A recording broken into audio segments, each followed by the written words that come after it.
Welcome to Madasaling Pinoy, your prayer partner. Ngayon po ay Huwebes sa ika-4 na linggo ng 40 araw na paghahanda para sa Pasko ng Pagkabuhay. Ang mabuting balita ng Panginoon ayon kay San Juan. Noong panahong iyon, sinabi ni Jesus sa mga Hudyo, "Kung ako lamang ang nagpapatotoo tungkol sa aking sarili, huwag ninyong tanggapin. Ngunit may ibang nagpapatotoo tungkol sa akin, at totoo ang kanyang sinasabi. Nagpasugo kayo kay Juan, at nagpatotoo siya tungkol sa katotohanan. Hindi sa kailangan ko ang patotoo ng tao.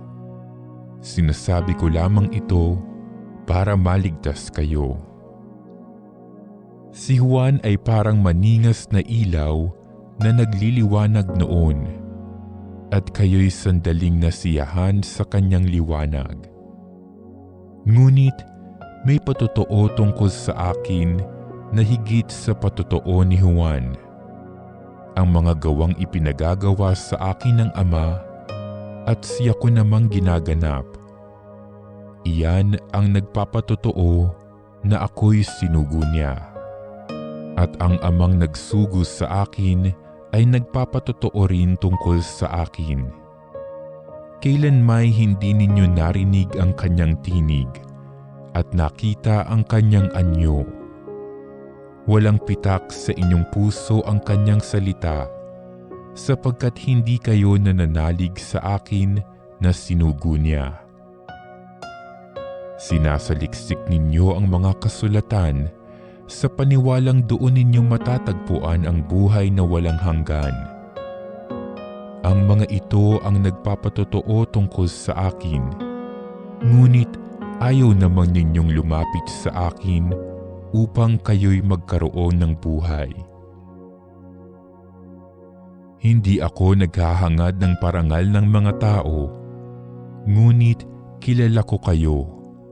Alam kong wala kayong pag-ibig sa Diyos. Naparito ako sa ngalan ng aking Ama at ayaw ninyo akong tanggapin.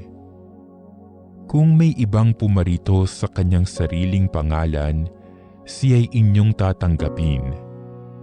Ang hinahangad ninyo'y ang parangal ng isa't isa at hindi ang parangal na nanggagaling sa iisang Diyos.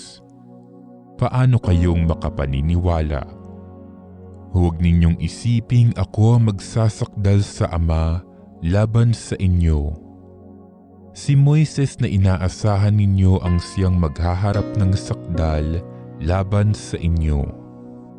Kung talagang pinaniniwalaan ninyo si Moises, ako'y paniniwalaan din sana ninyo, sapagkat sumulat siya tungkol sa akin.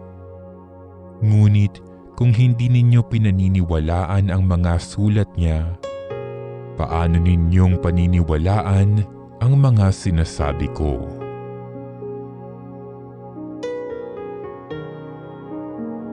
Ang mabuting balita ng Panginoon.